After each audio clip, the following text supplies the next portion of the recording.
In this film, I am presenting a new method of DMEK injection called injectable no-touch Endo-In DMEK in 3 cases of failed penetrating keratoplasty. In this figure, the novel cannula can be seen with a flat holding area for the graft. The arrow indicates the direction of graft insertion. A 3 ml syringe is connected to this device. The grafts are trifolded, endothelium in, and loaded into the novel cannula by the Lions World Vision Institute, which then allows a correct unfolding of the DMEK graft during injection.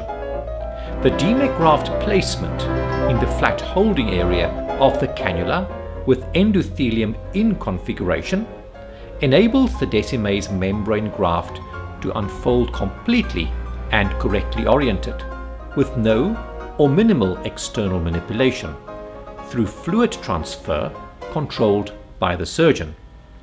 The graft usually unfolds in 3 steps, as can be seen here.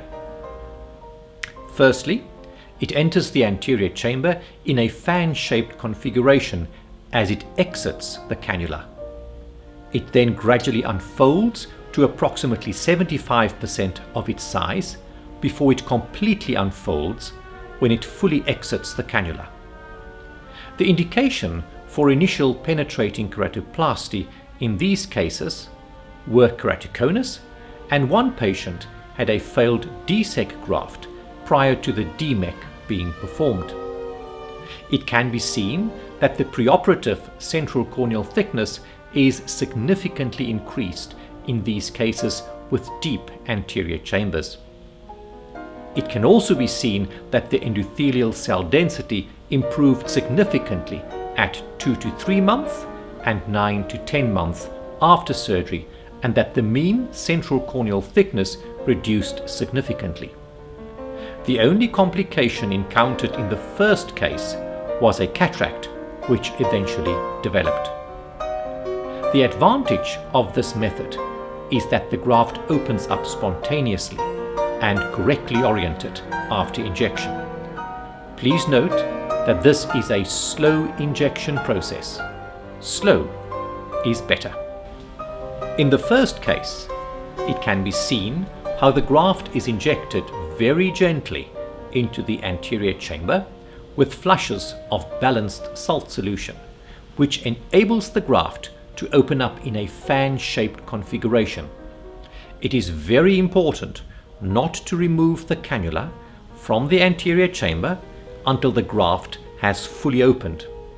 This will prevent expulsion of the graft. It can be seen here that the S-stamp is correctly oriented. The graft is then gently tapped and centered, and then after this, a small gas bubble is inserted into the anterior chamber before a suture is inserted into the main wound, and a full tamponade is then obtained after this.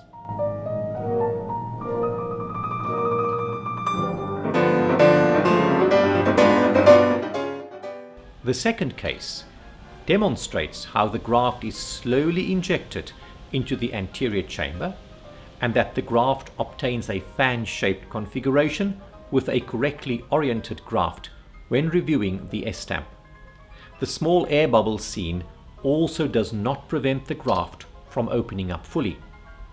The graft is then gently tapped centrally before being tamponaded with 20% SF6 gas. In my opinion, the advantage of this new method is that the graft opens up spontaneously and correctly oriented after injection, and this eases the procedure significantly for the DMEK surgeon.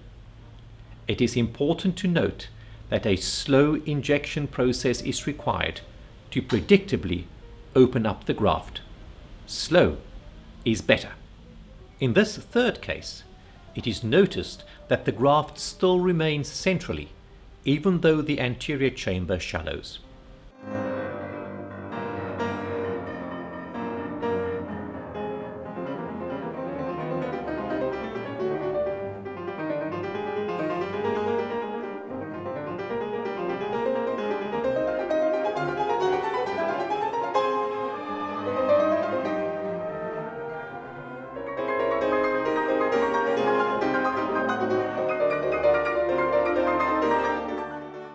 After this, the anterior chamber is reformed with balanced salt solution again.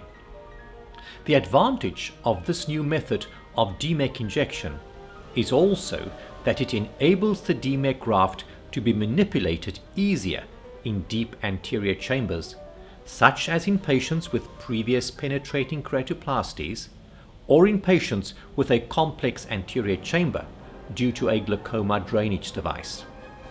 The novel cannula enables the graft to be injected into a specific position, for example, situated away from a glaucoma drainage device, and to open up more predictably in a deep and complex anterior chamber.